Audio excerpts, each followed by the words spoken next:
தாயே மகளென வந்தாய்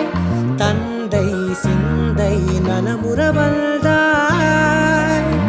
நீயே லோகம் என்று ஆனாய் பெண்ணே என்னை ஆளும் தெய்வம் நீதான் கண்ணே பெற்றது நானா இல்லை உன் மகனே நானம்மா